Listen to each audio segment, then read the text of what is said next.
Bom dia, irmãos. A paz do Senhor.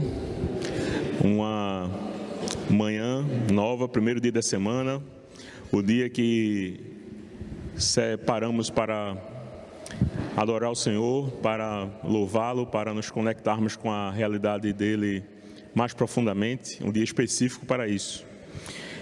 Vamos abrir nossas Bíblias no Evangelho de João, capítulo 13. Vamos ler um texto que começa num capítulo e termina em outro. As crianças podem sair agora. Esqueci das crianças. É porque eu não sou pai, né? Ainda, né? Não sou nem casado, como é que eu vou ser pai? Tem umas profetas ali. Tem umas profetas por ali, profetizando alguma coisa na minha vida.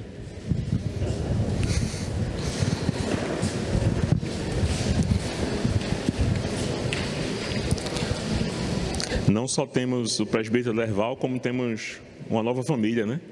Aqui na igreja. Casaram aqui recentemente, nossos irmãos. É um novo membro, né? É um membro só de duas pessoas. Evangelho de João, capítulo 13, a partir do versículo 33.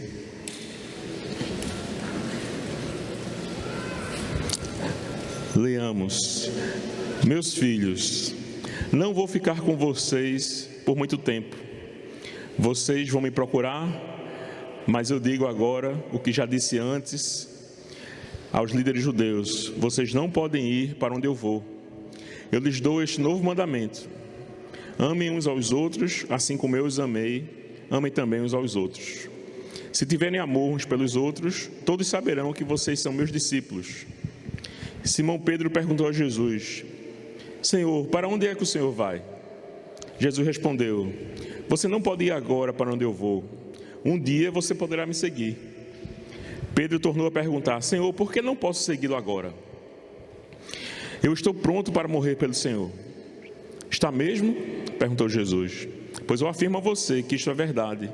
Antes que o galo cante, você dirá 3 vezes que não me conhece. Capítulo 14. Jesus disse: não fiquem aflitos, creiam em Deus e creiam também em mim. Na casa do meu Pai há muitos quartos, e eu vou preparar um lugar para vocês. Se não fosse assim, eu já lhes teria dito. E depois que eu for e preparar um lugar para vocês, voltarei e os levarei comigo, para que onde eu estiver, vocês estejam também. Oremos. Senhor Jesus, que Tu possas nos iluminar, Senhor, a mente e o coração para a compreensão da Tua palavra, entendendo, Senhor, aquilo que foi a intenção do Teu Espírito Santo no uso do apóstolo João nesse texto, Pai, que possamos compreender, Senhor, o que Tu tens a nos dizer a respeito do nosso medo de estarmos sozinhos. Essa é a nossa oração, no nome de Jesus. Amém. Uma música de um cantor contemporâneo da MPB, da cena musical, me chamou a atenção quando eu estava lendo esse texto da Bíblia. Me veio à mente essa música. E às vezes algumas músicas, alguns temas da arte aí do mundo revelam características da nossa estrutura humana. E eu trouxe um trechinho da letra da música. Não vou cantar a música, mas eu queria compartilhar com vocês um trechinho da letra da música desse cantor, chama-se Zé Cabaleiro. E ele, numa das suas músicas, ele traz algum tipo de reflexão sobre um problema que é inerente a nós como seres humanos. Na música dele, ele diz assim: eu estava triste, tristinho, mais sem graça que a top model magrela na passarela. Eu estava sozinho, mais solitário que um paulistano, que um canastrão na hora que cai o pano. E aí a música segue e ele diz: mas ontem eu recebi um telegrama, era você de Aracaju ou do Alabama, dizendo: nego, sinta-se feliz, porque no mundo tem alguém que diz que muito te ama. Meus irmãos, qual é o problema que está por trás da letra dessa música? O que é que o personagem central dessa música está sentindo que angustia tanto seu coração. Do que é que ele está falando? Ao meu ver, quando a gente lê essa música ou ouve, o que o autor da música está tentando mostrar para a gente é uma angústia muito grande por um problema muito comum chamado solidão. Esse personagem estava muito triste, angustiado, e por conta dessa angústia, ele estava sem graça, estava se sentindo desanimado, e de repente ele recebe um telegrama de uma pessoa que ele não sabe nem direito de onde é que essa pessoa está, e que pelo simples fato dessa pessoa no telegrama dizer que o amava, toda a situação do seu coração muda e a música segue. E eu fico pensando se por vezes também não é o nosso problema o medo de estarmos sozinhos. Eu fico pensando se, na verdade, o que motiva esse autor contemporâneo também não motiva muitos dos nossos questionamentos e problemas, inclusive na nossa relação com Deus. Diversos são os textos bíblicos que remetem à solidão como uma coisa ruim e amarga. A solidão no Antigo Testamento associada à morte, desolação, uma situação de pessoas sem Deus ou que não fazem parte do povo de Deus. Para Deus, não é estranho para nós entender que desde a eternidade Ele nunca foi sozinho. A Bíblia nos mostra um Deus que desde antes da fundação do mundo era um Deus comunitário. Logo, a solidão não é algo que reflete o caráter de Deus nem a sua natureza. A gente percebe em Gênesis capítulo 2:18, claramente quando Deus declara para a sua criação: disse Deus o Senhor, não é bom que o homem esteja só. Não só tratando a respeito da perspectiva do casamento, mas a respeito de que, como um ser criado por mim, a minha imagem e semelhança, pode ser tão diferente de mim que nunca fui só. Ele não pode ser só. Nenhum ser humano suportaria a solidão após ter experimentado uma relação viva e feliz com outro ser humano. Nenhum ser humano suportaria a ideia de viver distante de Deus após ter tido um encontro com Ele. Solidão, de fato, não é algo uma situação para a qual nós fomos criados. Nós não vivenciamos bem a problemática da solidão. Não é à toa que no processo de encarceramento de presos, talvez o pior castigo para um preso de comportamento ruim seja a tão temida solitária. E parece que de fato isso é algo que intimida talvez até o mais frio e perigoso dos criminosos. Ficar sozinho é um castigo muito grande. O texto que a gente está trabalhando no Evangelho de João, ele encontra-se no Evangelho que, segundo alguns estudiosos, especificamente William Hendrickson, que é um dos comentaristas famosos da Bíblia, ele fala do Evangelho de João como sendo o livro mais maravilhoso já escrito. A gente não pode esquecer que a Bíblia, na verdade, é uma biblioteca de vários livros, e reunidas no só volume para a nossa comodidade, mas o William Hendrickson, que fez comentário de todas as escrituras, ele tem um carinho especial pelo Evangelho de João. O autor desse Evangelho não é uma pessoa qualquer. João é alguém da mesma etnia de Jesus, do mesmo grupo de Jesus, da mesma família que Jesus. E ele, não só isso, mas também ele é testemunho ocular de todos os acontecimentos desse Evangelho. João faz parte do colégio apostólico, é um dos 12 apóstolos. João faz parte de um grupo menor de 3 que vivenciam uma série de acontecimentos mais, vamos dizer assim, íntimos ou poderosos com Jesus. E João também chega a ser citado como o discípulo amado, ou o discípulo a quem Jesus amava, no capítulo 13, versículo 23. A autoria do Evangelho de João, para quem tem curiosidade de buscar isso na Bíblia, não é fácil de perceber. Às vezes fica parecendo que é uma mera teoria. Mas se você fizer um raciocínio lógico de exclusão, durante todo o estudo do Evangelho, você vai vendo que, como o autor cita, como uma outra pessoa que não ele, todos os outros discípulos, você vai perceber que só sobra ele. Então, por exclusão lógica, esse é o método mais utilizado pelos estudiosos para entender que João é o autor desse evangelho, e isso é conhecimento já consolidado em toda a tradição cristã.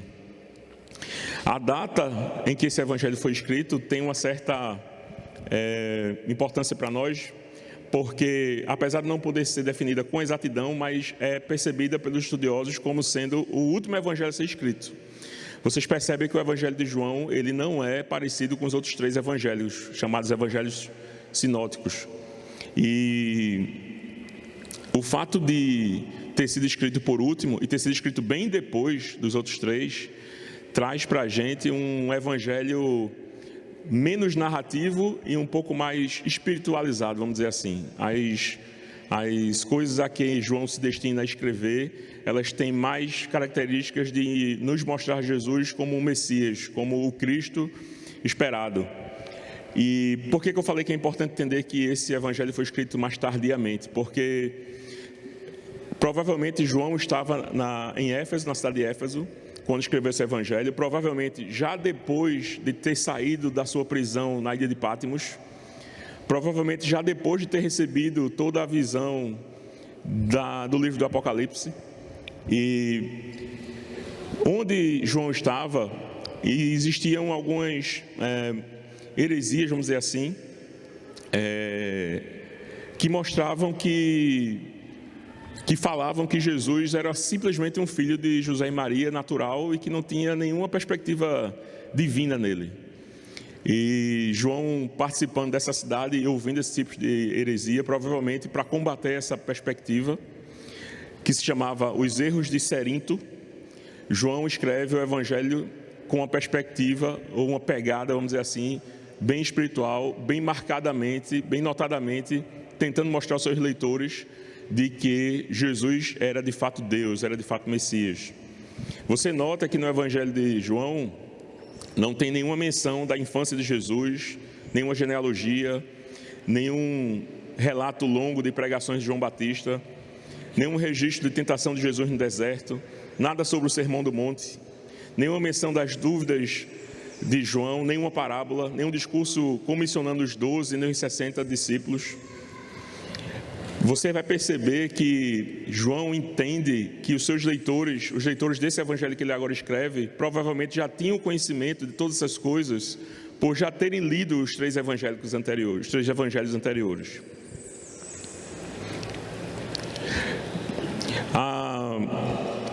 Trazendo um pouco mais para perto de nós, ou para perto do texto que a gente vai tratar, o evangelho de João traz um contexto específico no capítulo 13, onde a gente percebe Jesus trazendo agora para os discípulos um novo mandamento.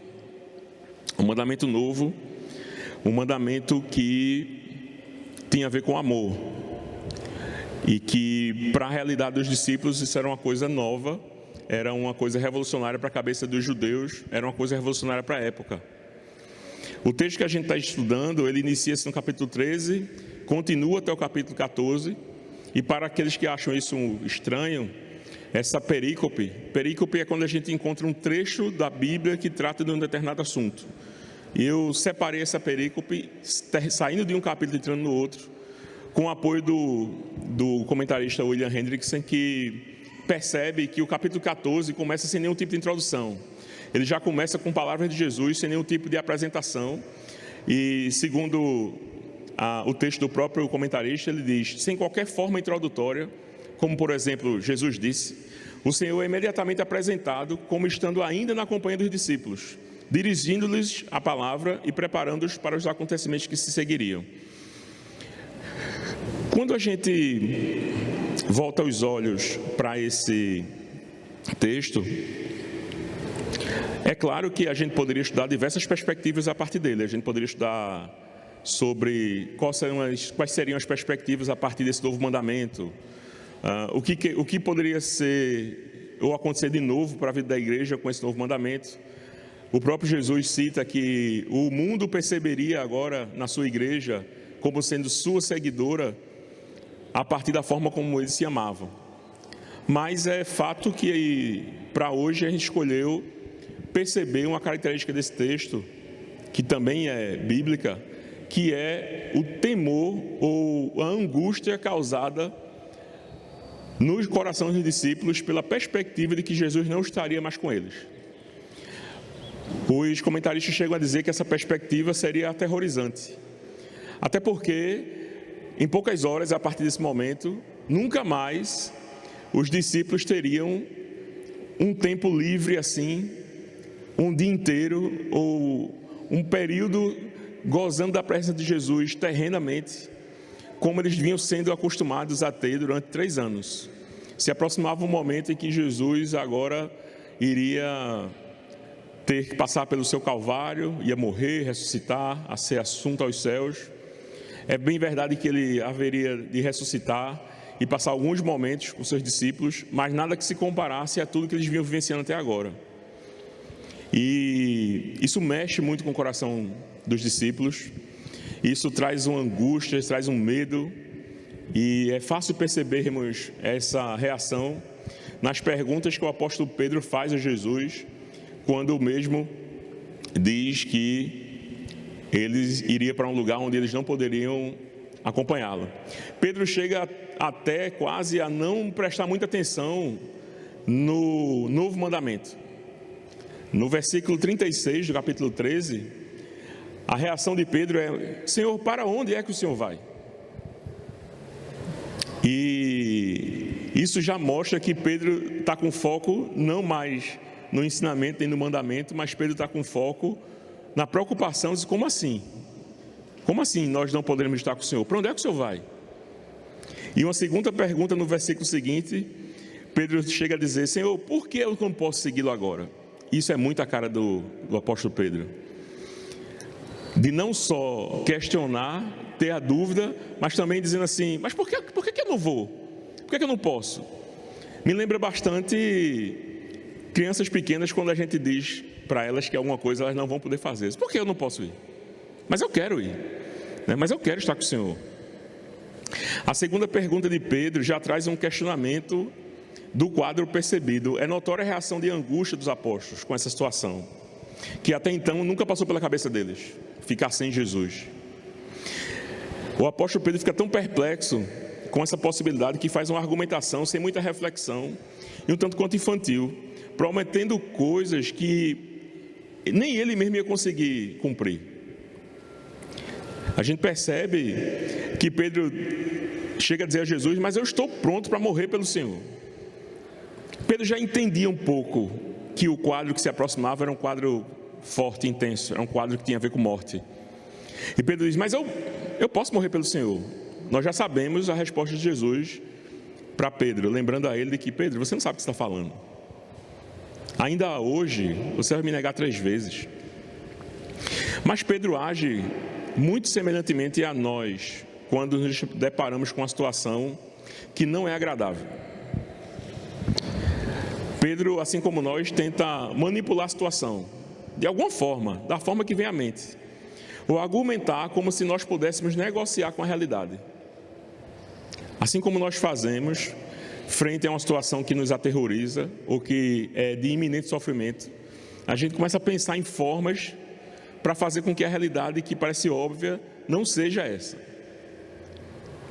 O próprio Senhor Jesus percebe e compreende a aflição do coração dos seus discípulos, tanto isso que acalma a eles todos, e não só a Pedro, porque ele fala agora no plural, no versículo 1 do capítulo 14, quando Jesus diz: não fiquem aflitos.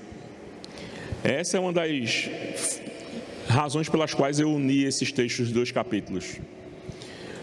Para quem Jesus está falando no início do capítulo 14? Não fiquem aflitos. Que aflição é essa? A resposta está nos textos anteriores. A aflição de agora não mais poder estar na presença ou usufruindo da companhia do Senhor Jesus. E apesar dos questionamentos do apóstolo Pedro, a resposta de Jesus não é só para Pedro. A resposta de Jesus é para todos eles. Não fiquem aflitos, ou como na tradução mais tradicional, não se turbe o vosso coração.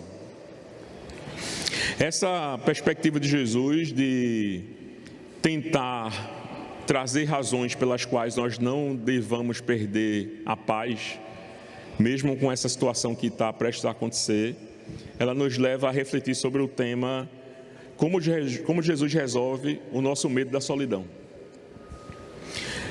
Num primeiro ponto, ou em primeiro lugar, o Senhor Jesus torna claro que somos filhos amados dele.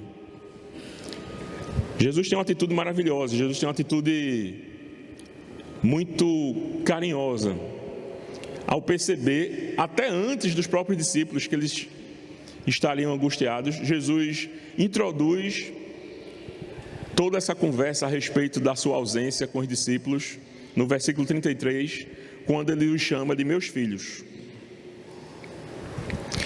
E aí pode parecer uma coisa muito natural, principalmente para nós, que já temos o conhecimento de toda a história da redenção até o fim, até Apocalipse, pelo menos.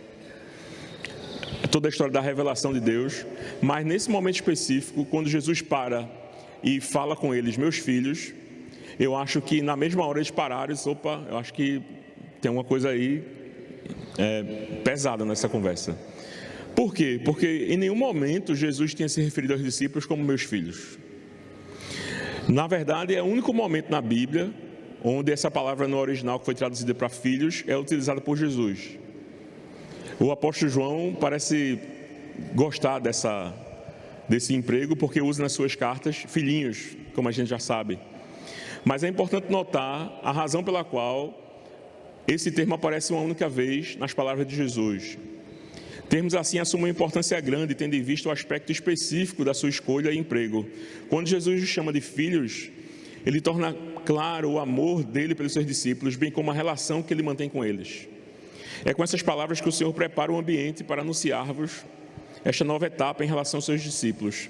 É como se Jesus, muito consciente do que estava para acontecer e ainda mais consciente do que isso ia causar no coração dos seus discípulos, ele juntasse todos e com muito carinho, pela primeira vez, ele agora vai chamar os discípulos de filhos. Meus filhos. Esse carinho e intimidade talvez façam um paralelo com outro momento em que o Senhor Jesus está prestes a sentir-se sozinho, agora o próprio Senhor Jesus.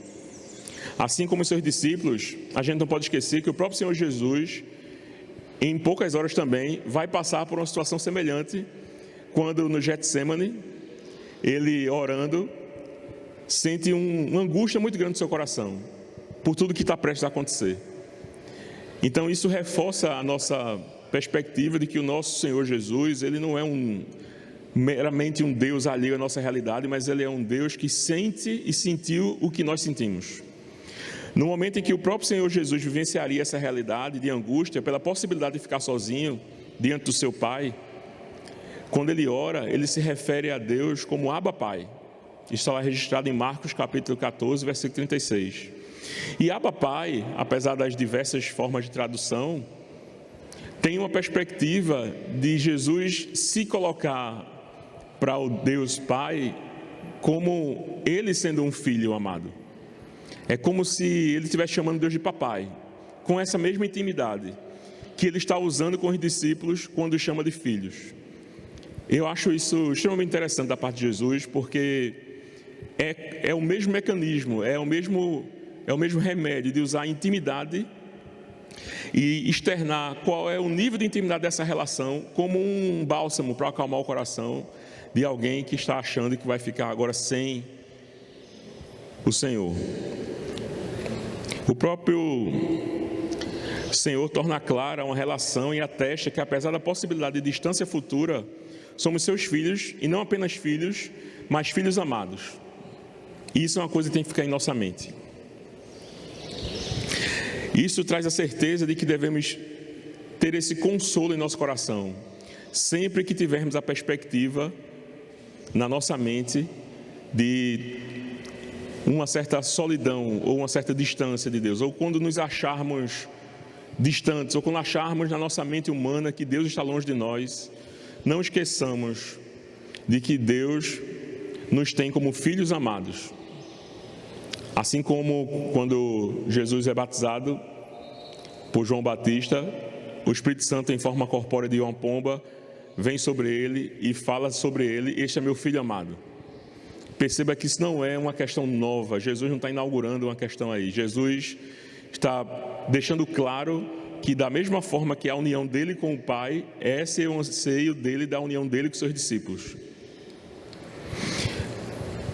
O apóstolo João mostra ter aprendido perfeitamente que essa realidade de amor cura o medo quando escreve em 1 João 4,18: no amor não existe medo, antes o perfeito amor lança fora todo medo.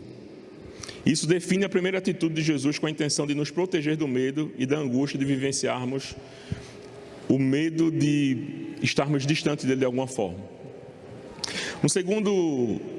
Uma segunda coisa que o Senhor Jesus nos mostra, nos ensina na forma de lidarmos com essa perspectiva de, em nosso coração, nos sentirmos sozinhos ou sem a sua presença, é quando Jesus disse: não fiquem aflitos, creiam em Deus e creiam também em mim.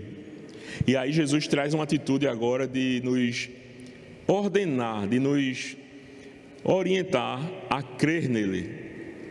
Primeiramente, você percebe Jesus deixando claro que a nossa relação com ele é uma relação de filhos amados, é uma relação de nós somos não pessoas quaisquer, mas somos pessoas que Deus ama e tem um carinho especial. Agora, nesse segundo momento, Jesus traz para a gente uma ordem de dizer: creia em mim, creia no Pai. Sem isso, vocês não vão conseguir acalmar o coração de vocês. Além de sermos lembrados da nossa relação de filhos amados, somos orientados agora a crer em Deus e no próprio Jesus como condição indispensável para que o nosso coração não seja assaltado pelo medo de estarmos distantes do Senhor. Note bem que não é um conselho a crer, não é...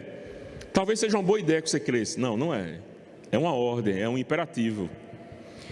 Essa perspectiva de que isso é uma ordem encontra apoio no fato de que a primeira frase desse versículo também é imperativa: não fiquem aflitos. Isso não é um conselho, isso é uma ordem. Jesus está dizendo assim: não andem angustiados, não fiquem aflitos, não se turbe o vosso coração. O que é que você está fazendo? Fica calmo, fique em paz.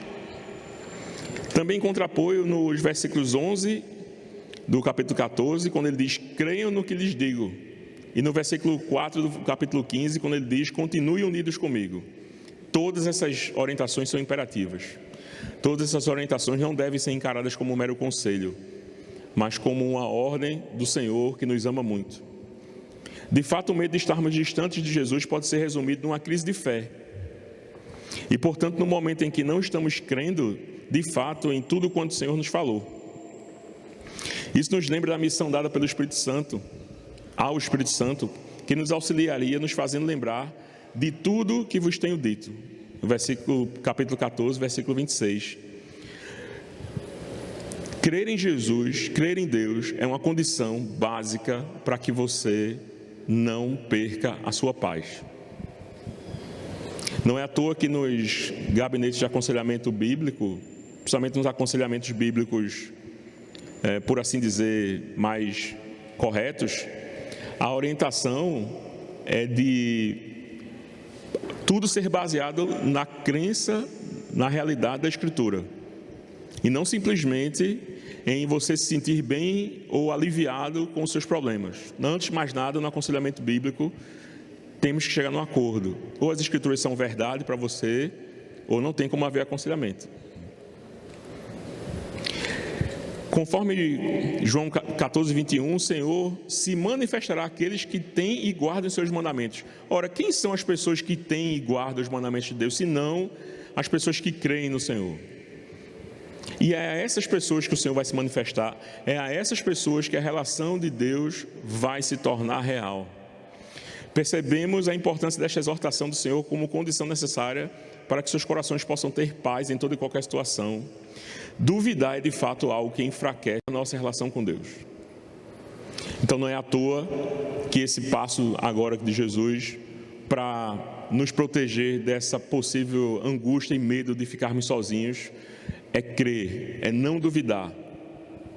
Veja quantos textos trazem a questão da dúvida como um mal muito grande para a nossa vida espiritual. Mateus 14:31, Jesus pergunta: por que duvidaste? Ao apóstolo Pedro, quando está andando em cima da água e começa a afundar: por que duvidaste? Em Mateus 21:21, Jesus diz: se tiverdes fé e não duvidares, não somente fareis o que foi feito à figueira, mas até mesmo a este monte dissestes, até mesmo se a este monte disserdes, ergue-te e lança-te no mar, tal sucederá. Lucas 24:38, e porque sobem dúvidas ao vosso coração. Romanos 14:23, mas aquele que tem dúvida é condenado se comer. Quando fala das comidas que a tradição judaica diz que não se deve comer. Tiago 1:6 fala: peça, porém, com fé, e em nada duvidando, pedir sabedoria, pois o que duvida é semelhante à onda no mar, impelida e agitada pelo vento. Ora, a pessoa que duvida e que não crê, de fato ela não vai ter a mínima condição de não ser angustiada, nem de não ser assaltada pelo medo de uma solidão. Confiar no Senhor e nas suas palavras, de fato, são como vacinas para proteger o coração de qualquer temor e angústia por qualquer situação. Uma terceira atitude, uma terceira perspectiva de Jesus ao nos proteger do nosso próprio medo da solidão, acontece quando o Senhor Jesus nos revela de fato o motivo pelo qual todas essas coisas precisam acontecer. Veja que antes o Senhor Jesus vai dizer e tornar claro qual é a nossa relação com Ele. Vocês são meus filhos amados, vocês têm certeza disso? Percebam isso, eu amo muito vocês, vocês não são pessoas quaisquer. Jesus diz isso antes mesmo de dizer o que vai acontecer. Depois Jesus chega a esses filhos amados e traz a perspectiva de que vocês precisam crer em mim. Porque se vocês duvidarem, nada do que eu vou dizer daqui para frente, ou nada do que a gente fez, ou nada do que a gente vivenciou, nada que foi ensinado a vocês, de fato vai funcionar. É necessário que se creia. Agora, o Senhor Jesus diz: na casa do meu Pai há muitos quartos, e eu vou preparar um lugar para vocês. Se não fosse assim, eu já lhes teria dito. E depois que eu for e preparar um lugar para vocês, voltarei e levarei comigo, para que onde eu estiver, estejam vocês também. Ainda com a intenção de nos confortar os discípulos diante do terror da separação iminente, o Senhor Jesus revela que esta separação não vai ser para sempre. E agora o Senhor traz um consolo. Agora o Senhor traz para aqueles que são seus filhos e para aqueles que creem nele, o Senhor traz uma realidade, ele revela o porquê de que essas coisas precisam acontecer. Jesus, ainda sem muitos detalhes, faz uma revelação inédita até o momento, de que eles teriam, na verdade, um futuro juntos. Jesus revela ou desvela que a realidade futura é muito melhor, é muito maior do que qualquer medo de algo que possa acontecer no momento. De fato, é uma condição necessária que esta separação aconteça para que a nova reunião pudesse acontecer. Eu não sei se vocês lembram, mas existe um momento em que Pedro se interpõe na frente de Jesus, tentando impedir que Jesus fosse preso. E a reação de Jesus para Pedro é: arreda Satanás, porque você está pensando como homem, não como Deus. Por que essa reação forte de Jesus? Porque Jesus tinha a consciência plena de que era necessário se separar dos seus discípulos nesse momento, senão ele nunca poderia vivenciar uma eternidade com eles. A expressão vos preparar lugar pode ser entendida como a sua morte, ressurreição e assunção. Esta seria a condição para que o Espírito Santo pudesse lhes ser enviado, o que possibilitaria essa nova e eterna reunião. Não haveria como ter um futuro eterno com o Senhor, juntos para sempre, sem que houvesse essa separação momentânea. Assim como no Getsêmani, o Senhor mesmo, atemorizado pelo peso desse cálice, Assim como o próprio Jesus teve que passar por um momento de separação do próprio Deus, e que também pesou no seu coração, porém, nesse momento Jesus diz: se possível, passa de mim esse cálice, todavia seja não como eu quero, mas como tu queres, Senhor. E é esse espírito que o Senhor Jesus está tentando passar aos seus discípulos. É necessário que isso aconteça, precisa que isso aconteça, para uma realidade futura muito melhor. O Senhor, apesar de reconhecer nos discípulos a mesma dificuldade humana de lidar com o medo da solidão, sabe perfeitamente que este era um preço necessário a ser pago para um bem maior no futuro. A expressão casa do meu pai remete os discípulos a uma linguagem do Velho Testamento, como diz em Isaías 63,15: atenta do céu e olha da tua santa e gloriosa habitação. Isso fazia sentido para a cabeça daqueles que vivenciavam a religião judaica. Jesus traz um ponto de ligação religiosa com eles. Existe uma mansão celestial, existe uma casa. Eu vou para lá, eu vou preparar lugar para vocês nessa casa. A nossa tradução que usamos aqui na igreja, nova tradução na linguagem de hoje, traz como se Jesus fosse preparar quartos nessa casa. Isso perde um pouco do sentido, porque na verdade o texto quer dizer que Jesus vai preparar moradas. E nesse sentido, o que Jesus está querendo dizer é que aquele lugar que eu vou preparar para vocês é um lugar completo, perfeito. Não é só um quarto, é uma casa completa para você. É um sentido de que, uma vez habitando nesse lugar que eu vou preparar para você, você não vai precisar de mais nada. Você não vai precisar sair desse lugar para ter mais nada. Nesse lugar, tudo está pleno. É isso que eu estou preparando para vocês. É para esse lugar que eu vou levar vocês. E agora, perceba que o Senhor Jesus não só diz que voltará para levar, eu vou voltar e vou levar vocês para esse lugar. Ele diz: eu vou voltar e vou levar vocês comigo. A presença de Jesus agora é ressaltada. Jesus faz questão de dizer que esse processo agora vai acontecer sempre com ele. Nunca mais haverá uma situação em que os discípulos vivenciariam a ausência de Jesus. E vale lembrar que essa é a condição vivenciada por nós, já bem melhor do que os discípulos naquele momento, porque hoje nós temos a presença do Espírito Santo habitando dentro de nós, coisa que naquele momento os discípulos ainda não tinham. A presença de Jesus, embora experimentada pelos seus discípulos, em nada se compara com a relação de intimidade que futuramente eles vão experimentar. E agora, que tipo de ensino, que tipo de utilidade para a vida nossa hoje, aqui agora, essa perspectiva de Jesus, esse cuidado de Jesus com seus discípulos traz para nós? Primeiro, precisa ficar bem claro de que não pode haver mais nos discípulos de Jesus de hoje um medo absoluto da não presença de Deus. Porque a não presença de Deus no nosso meio, ela é simplesmente impossível e já testificada e selada no pacto, como a gente falou no outro domingo, pela presença do Espírito Santo. Mas isso não nos liberta de angústias e medos humanos a partir da perspectiva da solidão. Não são raros os momentos em que nós entendemos ou percebemos como se Deus estivesse distante de nós. Não são raros os momentos em que a gente gostaria de ter uma comunhão com Deus tete a tete, e a gente tem a impressão de que isso não está acontecendo. Eu lembro das palavras do pastor Severino Lira, quando ele dizia assim, sempre que encontrava a gente, né? Já falou com Jesus hoje, aquele vozeirão dele. E aí você ouvia tanto esse negócio que já, para se livrar dele, já pastor, já falei com Jesus. Aí quando você ia embora, ele segurava no seu braço. Mas falou mais, ouviu mais. Temos que ouvir mais Jesus.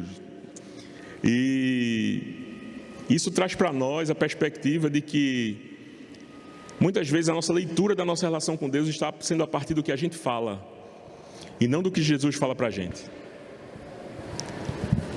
E isso causa alguns enganos. Um deles seria a possibilidade de pensarmos que estamos sozinhos. Para que a gente não caia nesse engano, a gente usa e aplica isso que Jesus fez com os discípulos para a nossa realidade. Talvez a primeira coisa seria: quem somos nós? Ou quando você se sentir sozinho, ou quando você achar que Deus não está perto de você, primeira coisa, lembre quem você é. Você não é órfão de Deus. Você não é uma pessoa que não tem relação com Deus.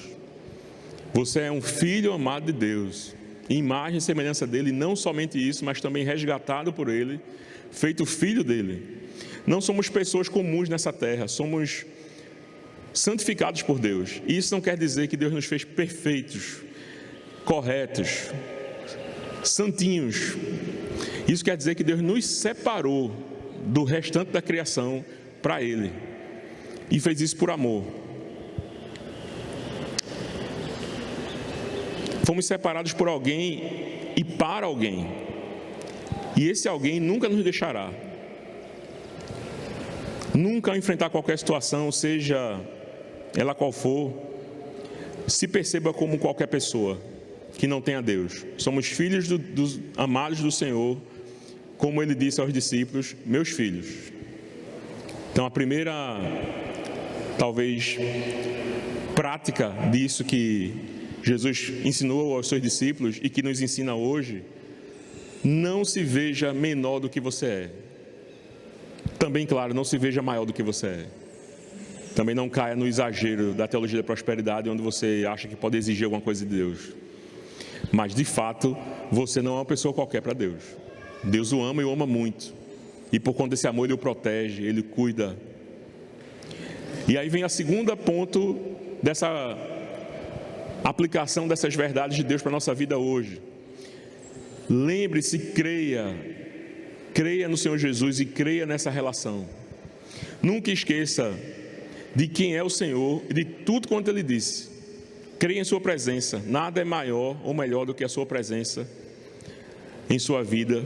Nem saúde, filhos, bens. Nada disso supera aquilo que Deus já fez e já disponibilizou para nós. E está marcado e selado, comprovado através do Espírito Santo dentro de nós. Não é comum algumas pessoas se sentirem em dúvida a respeito da sua conversão. Vez por outra se encontra alguém, mas será que eu sou convertido? Eu fiz uma coisa tão terrível. E mais uma vez, lembrando do pastor Severino Lira, uma vez em um momento que eu fui me aconselhar com ele por eu mesmo ter feito uma coisa muito terrível, e eu fui relatar para ele, fui conversar com ele, e ele disse, ele não perguntou nada sobre o problema, ele perguntou assim, como vai a sua relação com Deus?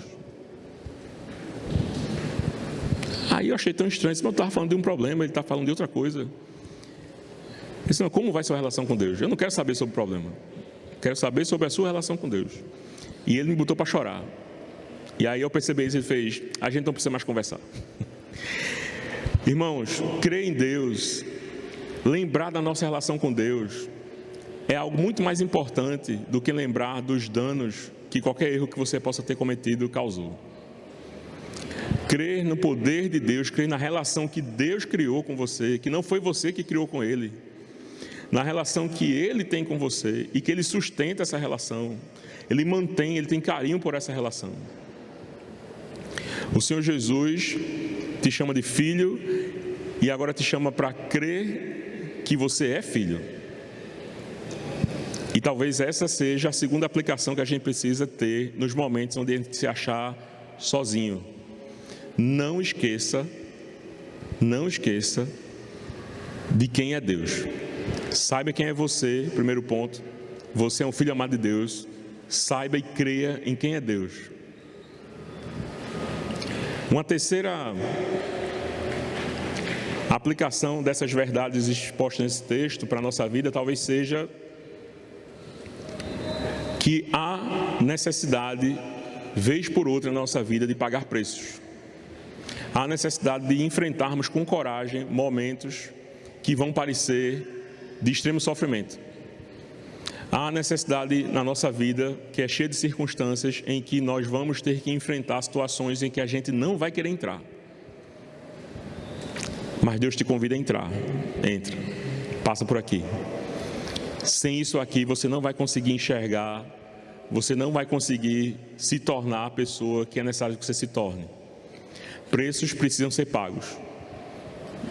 E em nenhum momento o Senhor Jesus recuou dos preços que Ele precisou pagar por nós, apesar de ser um momento de sofrimento para Ele. Também Ele orienta aos discípulos de que não se angustiem, enfrente esse momento sem mim. Vocês vão ver que vai valer a pena. Haverá momentos na vida onde vamos ter que pagar preços, onde naquele momento a gente não está entendendo nada, onde a gente simplesmente acha que Deus se enganou.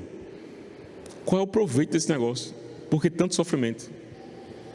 Tanta solidão? Por que Deus não me responde? Lembra do Senhor Jesus.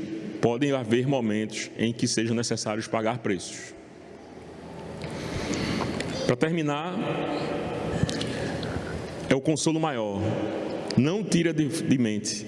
A nossa realidade com Jesus é eterna e é garantida. O Senhor é a porção da minha herança e o meu cálice. Tu és o arrimo da minha sorte. Salmo 16:5. Não podemos nunca perder de vista o futuro que teremos eternamente com Jesus.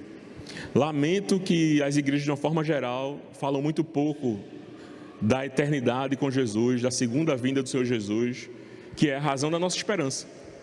Falamos pouco da razão da nossa esperança. Não é de se admirar que em alguns momentos tenhamos crises de fé. Mas a gente tem que lembrar, somos filhos amados de Deus, precisamos crer nesse Deus, precisamos pagar preços e passar por situações difíceis algumas vezes, mas nunca podemos tirar de mente que esse caminho vai nos levar a uma eternidade com Ele e para sempre. E aí, como o pastor Sérgio geralmente diz, qual é o problema de tomar um remédio ruim ou amargo, se você tem total consciência de que no futuro você não vai ter mais doença alguma?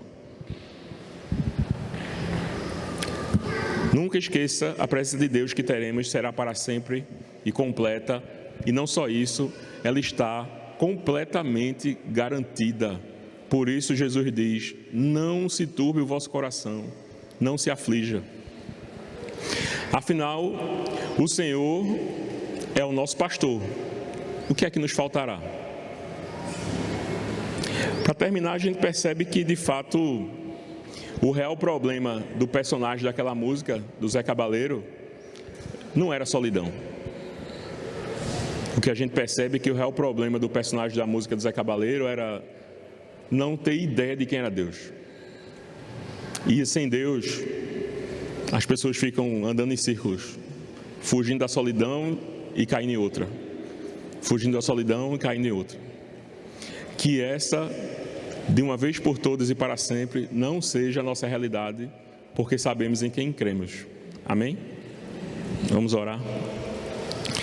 Senhor Jesus, nos agradecemos, Senhor, a Ti, pelo Teu amor, pelo Teu carinho, pelo Teu cuidado. Agradecemos, Senhor, pela Tua palavra que nos revela razão de esperança profunda, muito maior, Senhor, do que qualquer medo que possa nos ocorrer.